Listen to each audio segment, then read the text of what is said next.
In the upper left here we have the Alpine stereo system. It has it's a CDE-SXM145BT. That means it has Sirius XM and Bluetooth. There's the head unit. In the middle there is the cable for the Sirius XM receiver, the case for the faceplate, instructions from Crutchfield. Top middle we have the inline amplifier. It's a 45 watt amplifier. It's the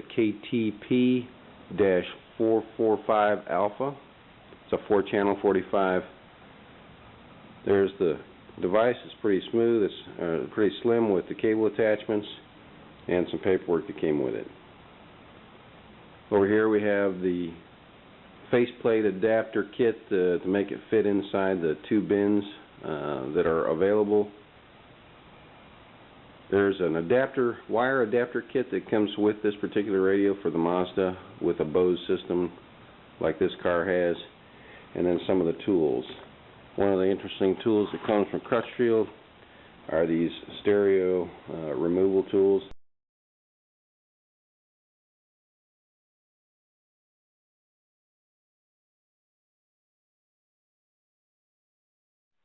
The instructions talked about pulling that rectangular piece off.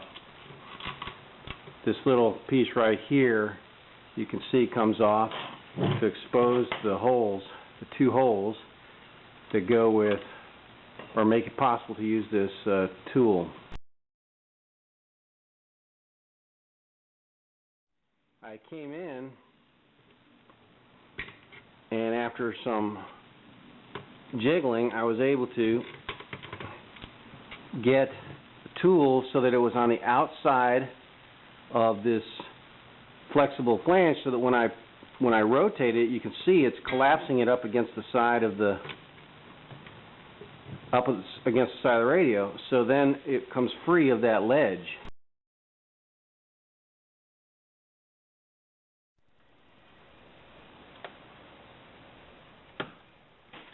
Flathead. I'm using a small precision screwdriver to get this out. I don't want to damage it. Then it says slide these about an inch, these tools here, until they click. That one sounded right.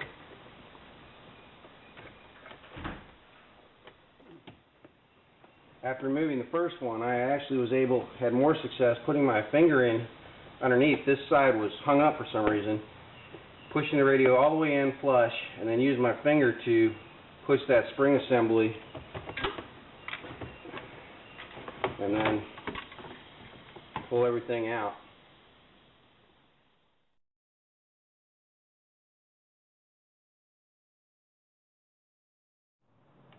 The only way I know to do it is to rotate this back and forth. It's flimsy.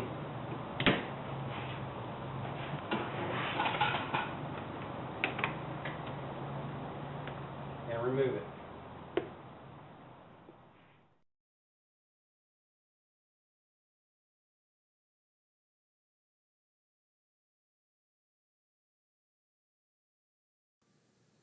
This diagram shows the vendor wiring inside the car strictly for reference. This diagram shows how to include the Scotch adapter into the wiring harness. You can see that the Scotch adapter in the top left, you bring the power leads down and marry them up to the radio head unit adapter. The color code should be pretty consistent, at least with the Alpine unit it is. Then you run the white and gray with their corresponding ground wires over to the Scotch adapter, the OEA4. That's the preamp adjustment module. And you run the vendor, the violet and green wires over to that same preamp. And you can see that they go off to a separate adapter that the Scotch has to run out to your rear speakers. Last part of the wiring, of course, are the speaker wires themselves, the purple, green, gray, and white wires and their corresponding black grounds. These are loose. I came in and I wired in the Alpine bundle to the input end of the Sakezi. The Sakezi already wires in your back adapter, back speaker adapters, but the front ones have to then come back. The white and the gray lines come back to the input because the Mazda has power in, sound out. So power comes in, sound comes back out. Everything that I got in the way of advice from Crutchfield and some other sites suggests that this little preamp gain adjustment device will make the sound quality worse. There's also problems with fitting everything back inside that bin where the radio came out. There's not a lot of room to work with, so physically there's a lot of wiring, as was showed earlier. So what I did on a leap of faith was I cut the wires out, basically cut out that adapter, and then I'll rewire the Scotia adapter to the radio head unit. The other thing is, talking to Crutchfield guys, they were pretty much adamant that this piece of equipment was not necessary, that it was what it's designed to do is take the output of the speakers from the receiver or the amplifier and then let you adjust the inputs going out to, in this case, the white and gray wires go to the front speakers through the OEM adapter, and there are the 4 speaker wires. Here were the 6 input wires. So this was originally connected here, and then the purple and green wires were for future expansion for the rear. Every one of them that I talked to basically said get as clean a path as possible.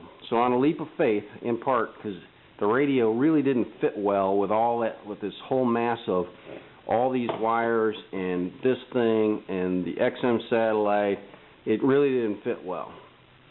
So on a leap of faith, I cut this out and I took the Scotia adapter and the 7 or so leads that go for the power. There are 6 leads here, 5 leads, whatever it is. There are 6 pins, 5 of which are actually used. These were the ones that go for the power, and the gray and white were the ones that go to the speaker. Now, for the time being, this is the wiring harness that I created. Basically, I cut the gray and white wires for the front speakers, and I cut the violet and green for the rear speakers and completely removed the amp adjuster. And then I wired straight from the pins on the main Scotia adapter, the 5 or 6 pins that provide all the power, and then I ran the white and gray wires into the Scotia, which means that this configuration will route the speakers back through the Bose amplifier. So I'm going to use the Bose amplifier, the wires that were in the doors already, to run them out to the speakers. Eventually what I want to do is pull out that harness and cut the front wires going through the Bose amp and disconnect them. I'll still use the Scotia adapter to provide the power and the illumination, all that kind of stuff, but then I'll run the white and gray wires respectively through a set of wires that I'm going to run to the doors myself. That way I bypass the Bose amplifier completely, and theoretically that's the best sound unit.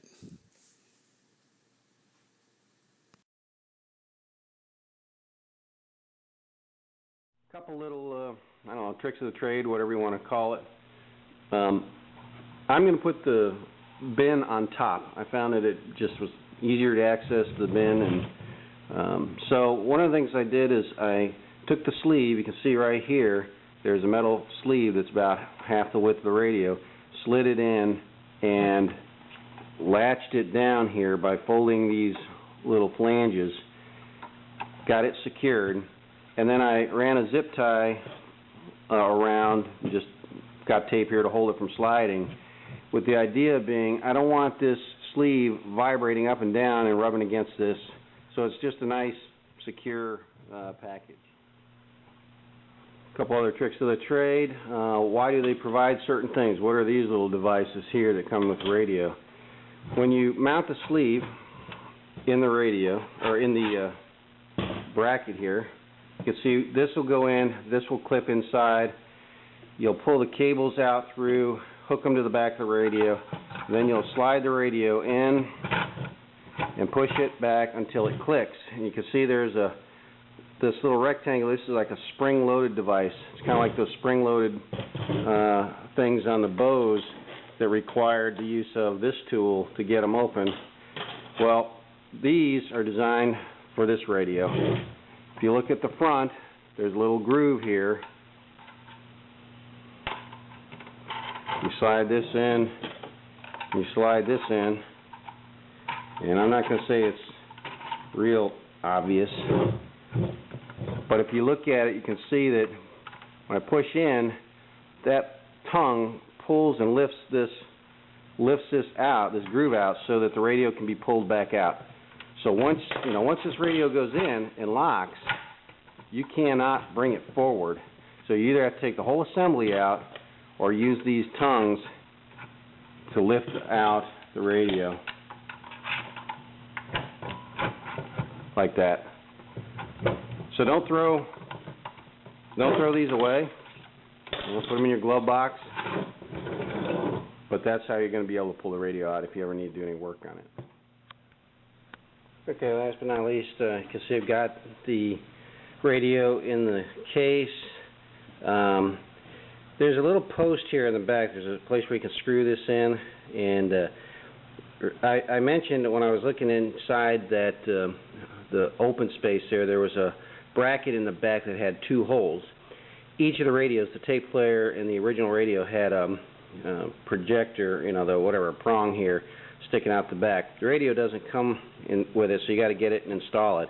And then this is what will slide into that hole and hold the back end of the radio from vibrating up and down as you're driving along.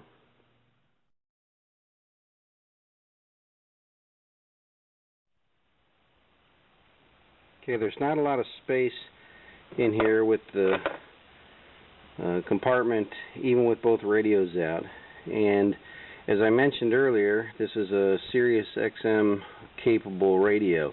It comes with an adapter that what I did is I came from underneath the glove box. If you come out here, I actually handed it up to myself, and you can see right here, it's hard to see, but you can see right there on the outside is a black box right there. You can see the connector for the antenna wire.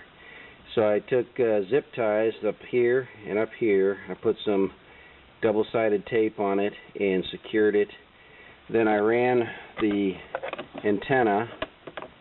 This is the adapter that goes from the Sirius XM receiver to the radio, and the antenna wire is run out. I actually have it momentarily run up here, and what I'll do is I'll put the receiver back once I get the hardtop installed. So as we look back in, a couple other things to note. Here's the adapter for the OEM. Notice these two holes, one here and then one down here at the bottom. We're going to talk about that later when it comes. There's a post, there's like a guide rod on the back of the radio that helps keep the radio from vibrating. Remember, this assembly right here is plastic, and so if the weight of the radio was sitting there bouncing up and down without anything to support it in the back there, it would eventually break this plastic, fatigue it. The other thing, here's the antenna for the power antenna, and this is a connector which I ran, which goes to the microphone for the Bluetooth phone. So when you talk on it, you'll hear it. It goes to the back of the radio. So we'll look at that in a little bit. So it's a pretty small box. We got our installation involves running a bunch of wires and connecting things. I'm going to run the green and purple wires down the side here so I can get at them later. I'm going to connect the adapters. So I'm going to reach in here. Forgive me, I got to get in the way here.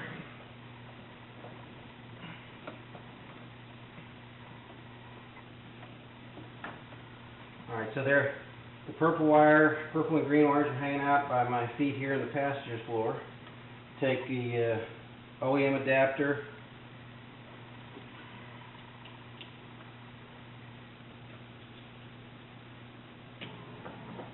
plug it into the skosh adapter, and make sure that both the ground and the skosh adapter are connected. I've already run this. This is the wire that goes to my microphone for my phone. I run this in here. There are 2 ports here for headset. Make sure you push it all the way in, otherwise it won't register. This is the wire assembly for the Sirius XM. And then the last one, the shortest one here, is the traditional antenna. So I'm going to push all this stuff in here. As I get it close enough, I'll insert the antenna. I'm going to reach in here and kind of sort of start tucking things in the direction I want them to go. I'm going to open the glove compartment and sort of reach through the side and pull the Sirius XM lead out of the way. Once I get enough stuff out of the way, I'm going to have to work this radio back until that post on the back side of the radio glides into, get as much tucked away off to the sides and the rear as you can. Get it set in here. You may have to do a little jiggling and click them in. When it's all said and done, I should be able to put my faceplate on, or the trim plate, and release the faceplate and have a nice seam. Looks like it fits well. Then come back to that glove compartment and sort of stick that cable from the Sirius antenna back in there where it doesn't interfere with the opening and closing of the door.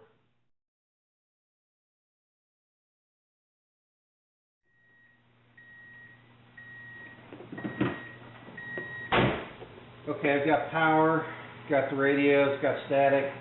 Let's see if we can tune it over to a radio station real quick. Get the first one that I'm going to listen to. 60 months on Camry. Alright, so the radio works. You can push it to the next, hit the source button, the blue button. Going to go to Sirius XM. The antenna may not pick up here. It's got no signal inside the garage. Got a CD. I already stuck one in. See if it reads. Okay. It's got really good sound quality. At this point, I'm going to come over and come to my iPhone.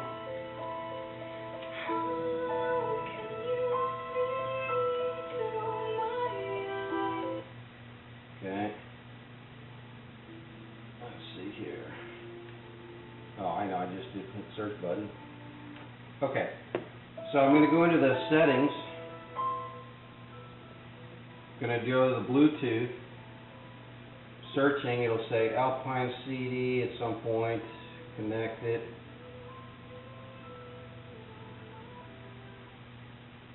Now it says pairing. You rotate the dial, the volume dial, until it says yes, and hit enter by pushing it in, and it connects. Okay, now this is the CD playing. I'm going to go on the source. I'm going to go over to Bluetooth, audio, and I'm going to come to my Bluetooth, and you can see it's playing another song. If I hit the pause button, so you can control it remotely. And then you just work through the source.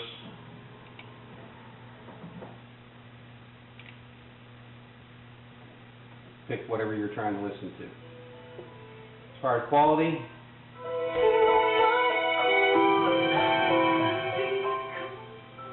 it's pretty good. It doesn't distort until it's about on a 25 or so. And earlier when I had the Scosh adapter in, it did distort at a lower volume setting. So it's definitely better, in my opinion, it's better with the straight wiring from the radio back to that adapter, bring those gray and white lines straight to it. At some point, I'm going to figure out how to run the wires out and go directly from the radio head or the amplifier, the Alpine amplifier, and go out to the speakers.